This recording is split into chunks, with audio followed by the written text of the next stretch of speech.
All right, we're back on, if my numbers are right, on part 4. If not, I'll correct it in the description.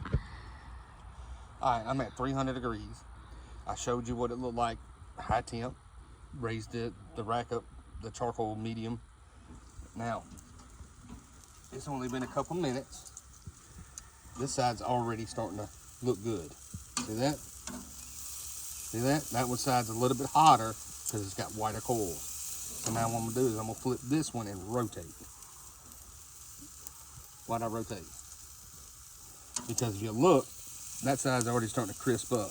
Okay. Matter of fact, let's do this way. I want them grill marks. I want to look fancy today. See that? See that still jiggly? Remember what I said about jiggly with the steaks? If it's jiggly, it ain't done. Now, some viewers may not have seen the one with the steaks, so let's recap on what the jiggly means. When you take a steak or pork, the main ones that do it, jiggly, like Jello? Not done. Like Jello. It's not done. You want it firmer. Now, see? Jiggly, jiggly, jiggly. Not firm. Now I can move this every single time. Now I'm starting to get that side a little bit darker than this side. So now I'm going to take it and rotate it this way. You are breaking every chef's rule of sit it and forget it. I can't do that. Now steak I'll do a lot like that when I first start cooking it because I sear it. You sear a steak to get flavor. I'm searing this to get the flavor, but I'm trying to keep it from drying out. Now, a lot of people don't sit here and touch it, don't touch it. Now if I'm barbecuing it, now look at that. Look at that. I knew it wasn't gonna take too long. That's what I'm looking for. See that color? That's what I'm looking for on this right now. That's why I got it up high. So I can get that beautiful look. Now I'm gonna go ahead and rotate this one to right that. Now, I can raise this sucker on up. I can get it more crispier. All right. Now, I'm gonna go and we'll be back on the next segment. I'm gonna close it up and let the temp go back up to 300. Now I'm gonna let it sit for about 2-3 minutes, long enough for us to come back after this break. And then I'll show you the next step. I'm showing you step by step of what I do, not just this, this, and this, and this kept 5-10 minutes. I'm showing you every few minutes what I do. We are back. I'm at 400 degrees. It will go at probably about 400, 500 degrees. And I do want to clarify, this is technically number 6, so there is an edit that I will have to do. Now, I'll show you. Look. That's starting to look. And I'm going to rotate again. Look at that. I'm going to rotate again. Now, it's time for me to lower it back down. I got my sear. It is down as low as it's going to go. So as of right now, I'm still cooking hot.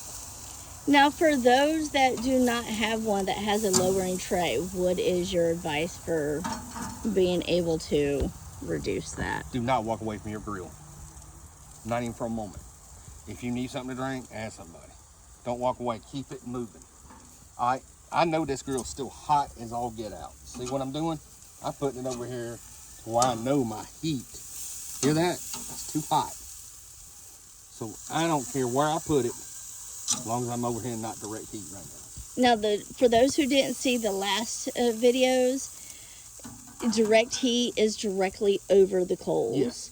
That's why I keep the sides where it's not so much there, so that way it's indirect. Correct. The indirect, if you look where the coals are, there is space, that there are no coals, that, let's see if I can get my hand in the thing. It's going to focus on there. That are in, like, right here. Around the sides. I just do around the sides, right no there. coal. Yep. So now, I can take this. Let's move this one over just now I can take this, and it's getting a good, beautiful color to it. Everybody's looking at, ooh, look at that black stuff. Well, that to me is flavor, because that's flavor from the bacon, the steaks, and all that I've done before. Now, I'm good to close it up. I'm going to let it get back up to 400. Now, I have a question. Since you do have a second rack, couldn't you put those on there for indirect heat? I can, and I eventually will, maybe. I don't know yet. Depends on how I feel. Depends on them. It's like a little infant. Mothers learn how to listen to their kid about the kid talking. Listen to your food. It'll tell you. I promise you. Once you learn that technique, all right, it's at 400 degrees right now, right? Mm-hmm. Watch. It's talking to me. Look at that. It already told me to flip it. Okay. Now I'm finna show you what you were talking about. I'm gonna put them up here. I'm gonna take them, put them, hold up. That was a little bit fatter. I'm gonna take them, put them up here. I can still hear the sizzle up there, but it's not gonna get nowhere near as hot. I can leave it right there the rest of the day. All right, so I guess we'll come back and check on it in, what we say, about 2 or 3 minutes is your spacing? 3 minutes. Yeah. Okay. Okay, so for take 7, in case anybody is curious, this we did get from Walmart. You can be able to get them online. We also have the grill cover. The chimney starter is what we were showing you. It is a great asset for when you're doing your cooking. Now the other 2 items, I should not have rotated that, I am so sorry. The other 2 items we do not have. I'm finna throw some wingers on.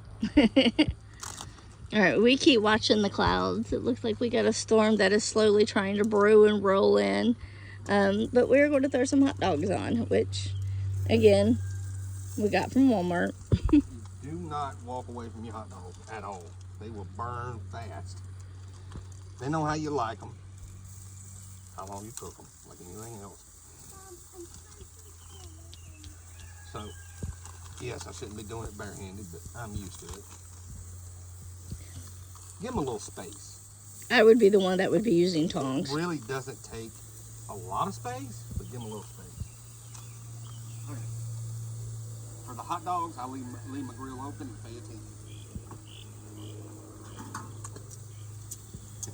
Now you can see the pork. It's looking good. There's nothing wrong. It's looking actually really beautiful. I love that. I love that color. What, my rooster crowing in the background? I don't like him. He's next going to grill. He's been wanting to come in the house like a pet. He was in the van earlier. So I'm rotating. And they do make a hot dog cooker that will rotate these. I never tried it. I'm down for it. But I'm For the grill? Yeah. That's interesting. I've seen the sheets that you can, the screens that you can lay on there and lay them on. Yeah. They actually have a rotisserie that goes into that's actual grill, but it's gas. I don't do gas grills. Yeah, I do charcoal. Gas makes me uncomfortable. I can do gas grills, not a problem. I'm not scared to blow up, none of that kind of stuff. I just don't like how I can't control the heat. A lot of people are great at it. I'm not. I'm good at the charcoal because I can control my heat. You learn how to control your heat, learn how to listen to your food, pay attention to your food, you will be good at this. It's easy. So for the people out there that's like, oh, I'm scared to do it, don't be scared. The setup that I showed you today with the fire starter or chimney starter, whatever you want to call it, it's simple. There's no lighter, there's no flame, nothing, and there's going to be a little flame from the grill. Now keep in mind, if you do steaks, you will have more grease plopping down on your charcoal, which causes fire.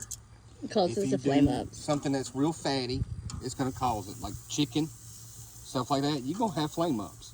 When you have flame ups, don't panic. Have your bottle of a spray bottle or something like that with water in it. And guess what? You can easily control them flames. Now, would that spray bottle be good for somebody who's only got a 20 by 20 that doesn't adjust? Yes. Any charcoal. If you got too much flame, you just spray it down and that's it. It will kill that flame, okay? That's the reason I love mine, because I can adjust the charcoal up and down.